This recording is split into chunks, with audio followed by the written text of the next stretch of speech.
A blessed good morning to you and welcome to our devotions for Tuesday morning. It is a joy to be with you again today and I look forward to all that the Spirit will do in our midst this morning.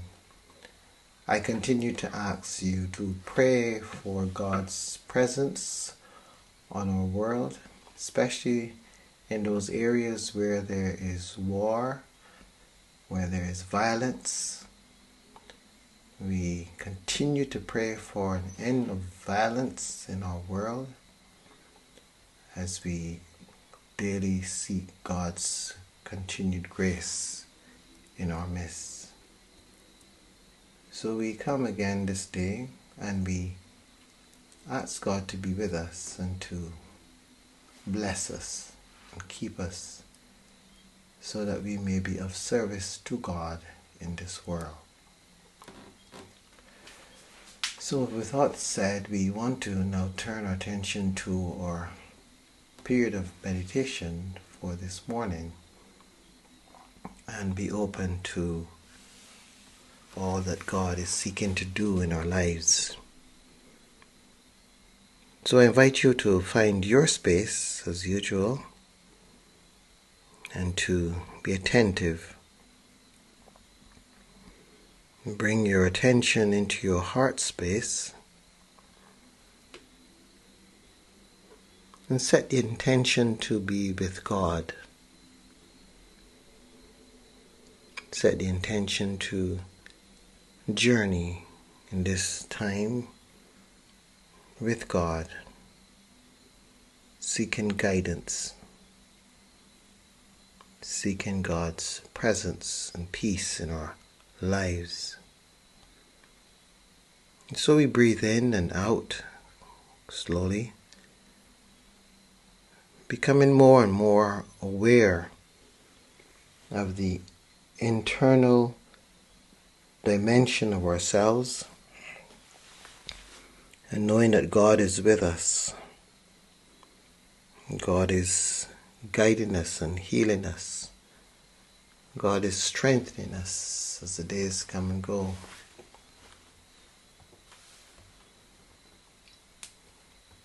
So we breathe into the stillness, sensing that peace, sensing that tranquility, and trusting God in all things. In these quiet places that we go, keeping our lines clear, ensuring that we are able to receive the grace which is coming to us. Jesus left that place and went away to the district of Tyre and Sidon. Just then a Canaanite woman from that region came out and started shouting, "Have mercy on me, Lord, Son of David. My daughter is tormented by a demon." But he did not answer her at all. And his disciples came and urged him, saying, "Send her away, for she keeps shouting after us." He answered, "I was sent only to the lost sheep of the house of Israel."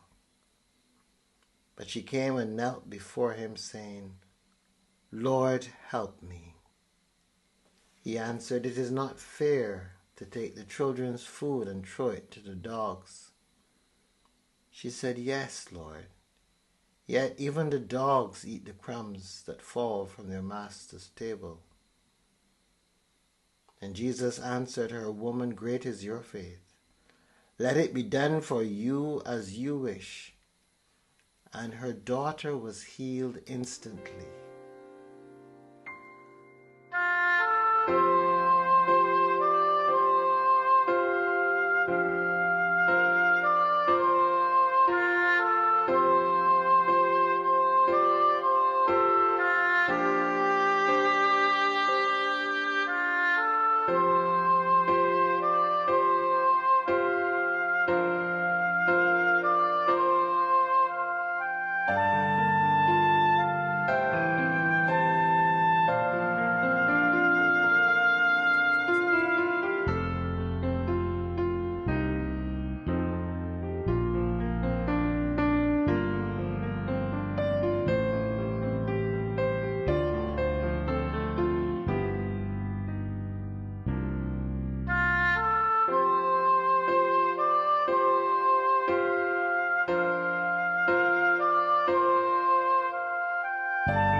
How persistent are we in our journey with God? How intentional are we? The reading this morning that we have just heard is an episode in the story of Jesus that speaks of his encounter with this Canaanite woman.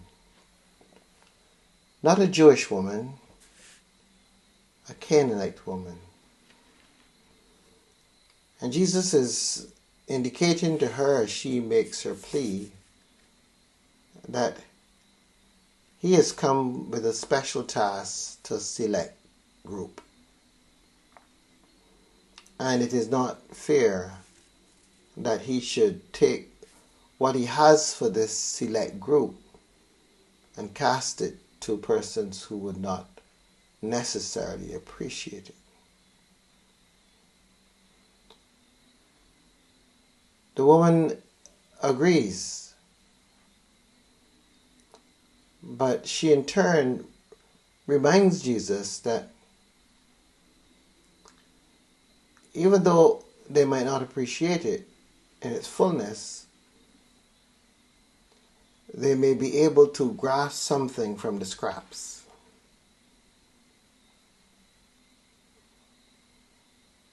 An interesting perspective. The dogs eat the crumbs. Within the context of native groups, there's always that sense that nothing should be wasted. So, for example, you would find in the Native Americans that when they killed the buffalo, nothing is thrown away. Every aspect of the buffalo is used for something. So nothing is wasted. We see this again in the various episodes of the feeding of persons. There's always the requirement to gather the crumbs, gather up the fragments, that nothing be lost. It's important that we understand that that is how our world works, that everything can be used, everything has use, it serves some purpose. We live in a culture these days that does not necessarily subscribe to that. And we take what we want and we dismiss the rest. I remember watching a movie once where some Westerners were going across the West and they were after the hide of the buffalo, and they went on a killing spree and they killed so many buffalo. They stripped them of the hide and they just left the carcasses there to rot. And the natives were horrified because obviously there was more there than they could use. And they couldn't understand how a set of persons could behave like this. How they could disrespect nature. The woman reminds Jesus that even the crumbs are enough. they will serve someone. So this morning, as we go through this journey of ours, I want us to do so, first of all, mindful that everything has value. Everything can be used. There's someone out there that can benefit from what we may be discarding. And then more especially, I want us to see this woman, this Canaanite woman, and see how she persists, how she doesn't take offense, but goes after what she wants. Her desire is for the well-being of her child, and she will not allow anything to stand in her way.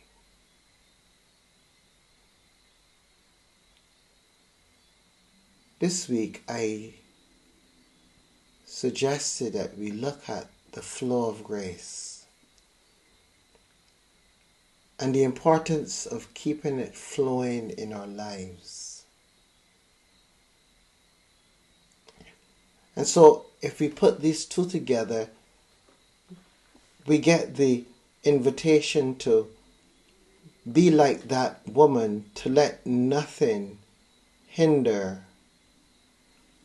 our purpose, our intention. To not be turned back by anything, any experience.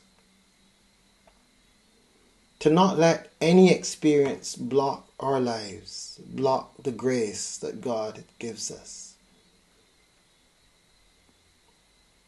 But to keep that grace flowing.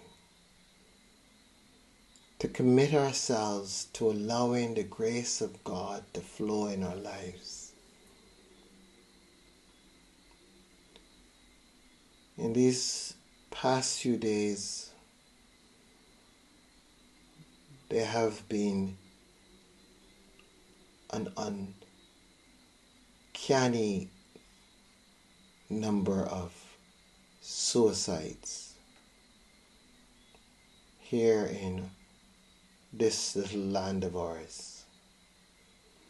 And not to mention, God knows, the others in other places. What leads us there? When for some reason we feel that we don't have what it takes to breathe again, that somehow the life force within us seems to be almost gone. To breathe is painful, is laborious. We are no longer breathing automatically. We're not breathing and not being aware that we are breathing. We're actually just grasping for breath. Life seems to have gone out of us. And each breath is painful. And one comes to a place where one feels, why breathe? If breathing is so painful, why breathe?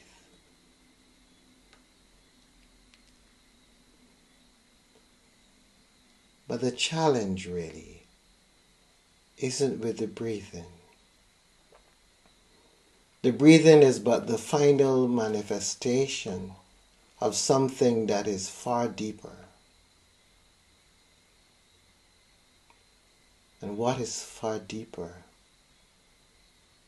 is the channel of grace that in some way or another we have caused to become clogged.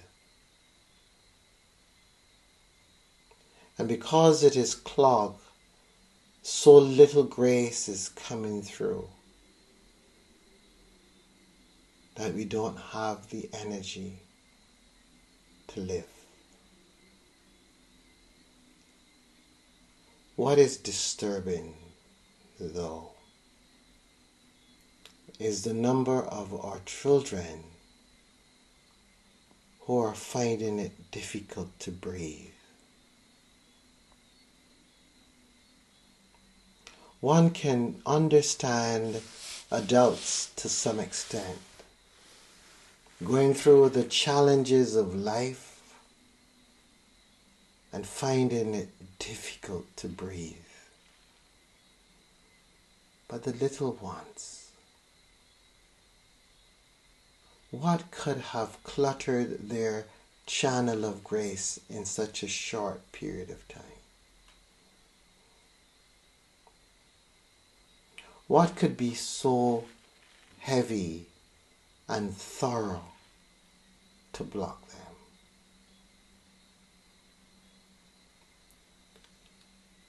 One wonders, are we denying our children their childhood?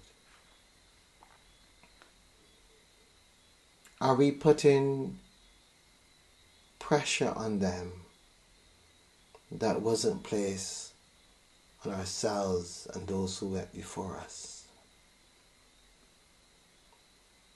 Are they exposed to situations and circumstances way before they have the mental capacity to deal with them? Could this be what might very well be causing them to be cluttered? Since if the various nuances of life trip us up as adults and we've got experience, what about these children of ours with so little experience? What about them?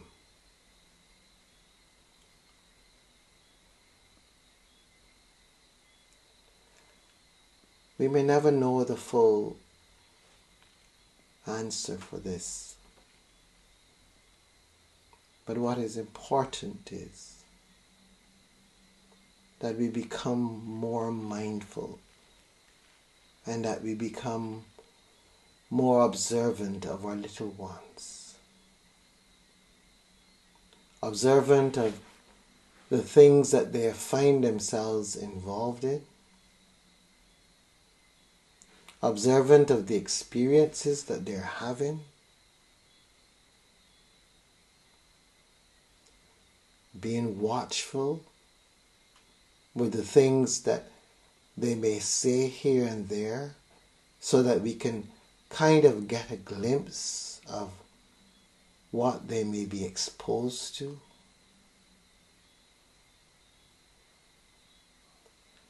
And assisting them in finding ways to keep that channel clear. To keep that channel clear. So that they can breathe. They can breathe. Our children need boundaries.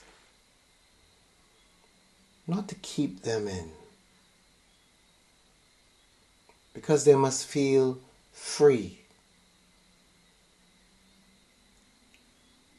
But our children need boundaries to keep all the harm out, or as much as we can. Because there are those individuals out there who prey on children, either directly or indirectly. And not always along the normal pathways that we identify as predators. No. Oftentimes in very subtle ways that on the surface may seem to be in the child's best interest, but in many ways it creates an opportunity for the destruction, for the clogging up of the child. Many make it through, and there is where the problem lies, because many children make it through, but many don't. We, as human beings, must always be aware that it is by grace that we live. And we must allow as much of that grace to come into our lives as possible, keeping it flowing. This is a must. And we must work at it continuously in order that we are able, not only for ourselves but also for our children, to help us all make it to another day. The woman was persistent. She didn't let anything stand in her way. She was ready. She was prepared. We must be ready. We must be prepared. And we must assist our children in being prepared. Protect them. Protect them for as long as you can from the wiles of the evil, that they may have the space to grow, to experience, to fall down and to get up in a safe place, where even though they fall, they know they have the grace within to rise up.